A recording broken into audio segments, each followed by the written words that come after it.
Thousands of teachers protested today in Oklahoma and Kentucky, demanding higher wages and more resources for students. It is the latest in a series of teacher walkouts that seem to be growing across red states. John Yang has more on the latest. Today, thousands of teachers in Oklahoma walked off their jobs and marched on the State House. They're demanding an even bigger raise than what legislators passed last week. At the Kentucky state capitol, the scene and the issue was much the same. Melissa Sheets teaches elementary school. I pray and I hope that our legislatures listen and they fully fund our schools. Kentucky's ranked 47th in per pupil funding, and in order for our students to be successful, they need top dollar. So far this year, teachers in 4 states, each with a Republican governor and legislature, have walked out of classrooms to press for more school funding. It began in West Virginia, where a 9-day teacher strike led to 5% raises. Arizona could be next. Teachers there rallied last week at the state capitol. They're considering a strike as they seek a 20% raise.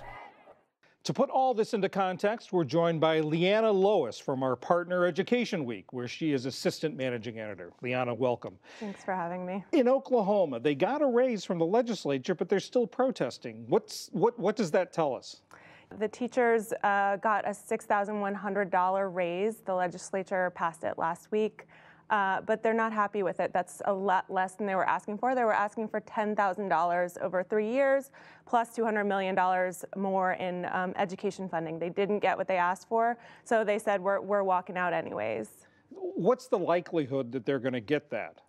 It's really hard to pass a tax hike in Oklahoma. You need a 3/4 majority in the legislature. That hasn't happened since 1990, and it happened last week, so I think it's pretty slim that it will happen again. So we've got all these other states. You've got in West Virginia, they got a pay raise. In Arizona, the issue is money. In Kentucky, it's pensions. Someone's described this, some teachers are describing this as a wildfire. Why are all these happening now? Yeah, West Virginia was, if it's a wildfire, they were definitely the spark. You know, things started there. A lot of it happened on social media.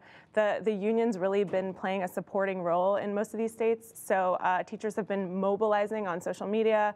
Organizing seems to have changed because of Facebook, really. So we've seen thousands and thousands of teachers gather on social media, and teachers in West Virginia have been really sort of bolstering the efforts in Oklahoma as well. So that's a lot of it. Has there been anything like this ever before? There was actually, you know, a statewide strike in West Virginia in like 2007 and one in 1990. They are quite rare, though. You know, we see smaller strikes, local strikes every year, just a few. Strikes were just so much more common in the 1960s. And also the clustering of them like this. Yeah, that is unusual to see. You know, teachers feeding off each other in other states. And again, I think a lot of that's because this is happening online. They're bolstering each other's efforts online. You talk about the sort of rank and file organizing this and the union leaders following. For instance, in Oklahoma today, the union leaders actually wanted to do this later in the month. The union had said they were going to do this on April 23rd, and there was outrage on social media. The rank and file teachers said, no way, we want to do this April 2nd. We don't, you know, we want to do that. We know that's closer to testing, but we don't care. We want this to be effective. And they changed their tack. Teachers want more funding for schools, not only pay, but other things. A lot of these funding was cut after the recession in 2008. Part of this is that the funding hasn't really rebounded since the recession. So teachers in Oklahoma will tell you we haven't gotten a raise in 10 years. So for them, I mean, this is really important. And is it significant that all these are states that have Republican governors and Republican-controlled legislatures?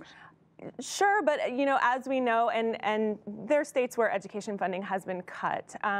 But as we know, with mobilizing happening on social media and in new places, I think this could potentially happen anywhere.